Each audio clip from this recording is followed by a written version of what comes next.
इसलिए दुनिया भर में जितने लोग ज्यादा डेमोक्रेसी डेमोक्रेसी लिबरलिज्म करते हैं ना, ये सबसे ज्यादा खतरनाक काम कर जाते हैं, नहीं सर? बिल्कुल। और अमेरिका जो है वो तो अभी भी ये माना जाता है कि अगर 250 से ज़्यादा रिजीम चेंज करा चुके हैं। हाँ। अगर इस दुनिया में इस समय तकरीबन 300 लड़ाइयाँ चल रही हैं, जो होती है ना बाहरी लड़ाइयाँ और अंदरूनी लड़ाइयाँ, inter and intra state conflicts, उन 300 में तकरीबन 250 के अंदर अमेरिका का रोल है। 59 साउथ एशिया में। हाँ, तो ये जो है ये तो अमेरिका का ही एक उनके हिसाब से उनके डीप स्टेट का ये तरीका है पूरे वर्ल्ड में। वो चाहते क्या? वो अमेरिका बांग्लादेश में किस किस्म की रिजीम चाहता है? वो इस किस्म की रिजीम चाहता है जो बहुत कुछ चीन को भी ना दे और बहुत कुछ हिंदुस्तान को भी ना दे। अच्छा, हमसे भी दूर रहे। हाँ, हमसे भी दूर रहे और उनसे भी दूर रहे, इस किस्म की रिजीम हो कि और वहां पे एनवायरनमेंट कुछ इस तरीके का हो कि ना चीन वहां पर कुछ खास कर पाए जियो स्ट्रेटेजिकली, ना भारत वहां कुछ खास कर पाए। ये पाकिस्तान से इनके कुछ समझौते बड़े अहम हुए। इनके पहले तो यह हालत थी कि इनके डिप्लोमैट्स भी जो हैं, डिप्लोमैट्स यूजुअली वीजा नहीं लेते शायद ना सर, उनको इनके वीजा की छूट हो गई है। डिप्लोमैट्स और ऑफिशियल्स बिना वीजा के बांग्लादेश और पाकिस्तान के आ जा सकते हैं। इनका ट्रेड पर जॉइंट वर्किंग ग्रुप बन गया है। इन्होंने फॉरेन सर्विस एकेडमी कोऑपरेशन बनाई है। मतलब पाकिस्तान अब बांग्लादेश को फॉरेन पॉलिसी में ट्रेन करेगा। जी हाँ, यह हालत है सर, और ये सब अमेरिका होने दे रहा है। हाँ, डेफिनेटली होने दे रहा है। देखिए, एक दो चीजें इंडिया के कॉन्टेक्स्ट में, शेख हसीना ने जो आईसीटी बनाया वो था कि जो 71 में जिन्होंने गद्दारी करी देश के साथ, ये वो उनको फास्ट ट्रैक करके किया गया।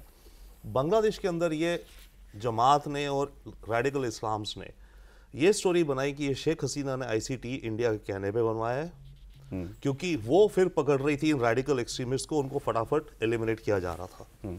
वो ब्लेम इंडिया के सिर डालते हैं इस्लामिक रेडिकल्स, जमात के तो खासकर बीएनपी के इतने होना हो कि दूसरी बात, शेख हसीना ने जो भी हार्डशिप्स इन्हें लगा इनके खिलाफ, शेख हसीना भारत के बूते पे कर रही है कि अगर इंडिया सपोर्ट ना करे शेख हसीना को, तो शेख हसीना इस तरह का रवैया व्यवहार नहीं कर सकती देश के अंदर।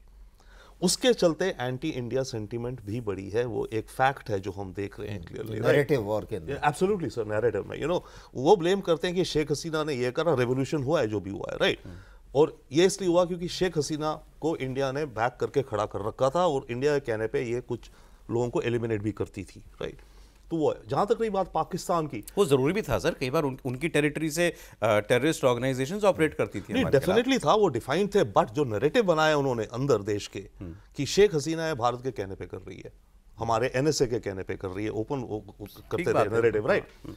तो वो भी एक फैक्टर बना anti India. But overall growing इस्लाम पाकिस्तान की जहां तक बात है, क्योंकि अब वो इंडिया से एंटी इंडिया बन रहा है, मास ओपिनियन, राइट। तो पाकिस्तान से तो डेफिनेटली एक फ्रेश नई बिगनिंग है। तो जब दो देशों की बिगनिंग फ्रेश होती है डिप्लोमेसी में, तो 50 तरह की एग्रीमेंट्स होती है, एमओयूज होती है, एजुकेशन में होगी, एग्रीकल्चर में होगी, स्पेस रिसर्च में होगी, फॉरेन सर्विस ट्रेनिंग में होगी। No, we should be no doubt, but what I am saying, इनके पास अभी ये लैंडस्केप खाली है, सो ये कोलैबोरेशंस बढ़ेंगी, ठीक है, आने वाले वक्त में, या एक्सचेंजेस इनके बढ़ेंगे, ठीक है। सो दैट्स व्हाट आई सी। मैं एक बात पे फिर भी थोड़ा बहुत अमेरिका के रोल को लेके अंडरस्टैंड, अमेरिका ने 300 में से 250 वॉर्स करा रहा है वो, but I agree general Asthana, that's a beautiful point कि अमेरिका चाहता है कि यहाँ पे ना चाइना का ज़्यादा असर हो ना इंडिया का हो, मतलब स्पेस अपनी बनाए। बट मुझे एक चीज़ जो समझ नहीं आती वो ये है कि ये मार्टिन आइलैंड अगर दिया नहीं शेख हसीना ने अमेरिका को जो मांग रहा था, तो क्या अमेरिकन इंटेलिजेंस इतनी विफल है कि उसे ये नहीं पता कि अगर हम हसीना को हटवा देंगे तो आने वाले तो फिर कट्टर इस्लामिक है? वही तो पूछ रहा था। हाँ, नहीं, पर वो point I understand, I will come to that, right sir. So okay, and but the point for that you are saying is that कि यस, कट्टर इस्लाम के साथ अमेरिका डील करता है, नो डाउट, बिल्कुल डील करता है। बट मेरे को ये भी लगता है कि जरूरी नहीं है कि अमेरिका, मेरे को ये ज्यादा लगता है कि अमेरिका की इंटेलिजेंस फेलियर है अगर इन्होंने शेख हसीना का तख्ता पलट करवाया। That's my perception. अगर उन्होंने ही करवाया, नहीं, ये कहा जा रहा है हो भी सकता है, कुछ रोल है, ठीक है। अमेरिका ने इसके आसपास के जो रैपिड एक्शन बटालियन, उसके आईजी वाईजी सबको सैंक्शन कर दिया था। सर, फाइनल कमेंट की ओर, आपको लगता है शेख हसीना वापस जा पाएंगे एक बार? कभी दोबारा कमान शेख हसीना के हाथ में होगी? निश्चित रूप से होगी, निश्चित रूप से, और अवामी लीग मजबूती के साथ सत्ता में भी आएगी।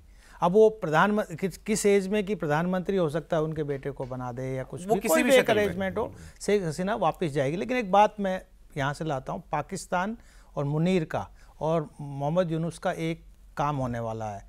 दुविधा में दो गए, माया मिले न राम। मैं आपको बता रहा हूँ वो इसलिए हो रहा है, मोहम्मद यूनुस को बिठाया बाइडेन ने, अब सत्ता बदल गई, ट्रंप आ गए, अब वो बोले कि मेरे पास तो लेजिटिमेसी नहीं है, सपोर्ट नहीं है, तो मैं किसकी गोद में बैठूं? तो पाकिस्तान तो क्योंकि रेडिकल्स हैं उनके पास चले गए। मोहम्मद यूनुस को कभी भी इस्लामिस्ट रेडिकल्स पसंद नहीं करते थे, उसको सूदखोर कहते थे, इंटरेस्ट लेता है और इस्लाम में हराम है। लेकिन आज उनको भी ज़रूरत थी, उनको भी ज़रूरत थी कि तो उसमें क्या, उसमें पाकिस्तान की गोद में बैठ गया, जमात के गोद में बैठ गए और चाइना चला गया। सबसे पहला जो विजिट हुआ मोहम्मद यूनुस का वो चाइना हुआ। वही हाल मुनीर का हो रहा है कि अच्छा चाइना को हमने ग्वादार दे दिया, तुम पास नहीं ले लो, अमेरिका पास नहीं वाला पोर्ट दे दो। यानी कि ये जो कर रहे हैं कि हमारे को जो पर्क्स खाने दो, हमको सत्ता में बैठ, मुनीर वहाँ पाकिस्तान में एंजॉय करे, इधर लेजिटिमेट गवर्नमेंट नहीं है इसके पास, ना कॉन्स्टिट्यूशनल। आप एक और रेवोल्यूशन होता देख रहे हैं अभी? नहीं, बिल्कुल, this is unfinished revolution and the next revolution is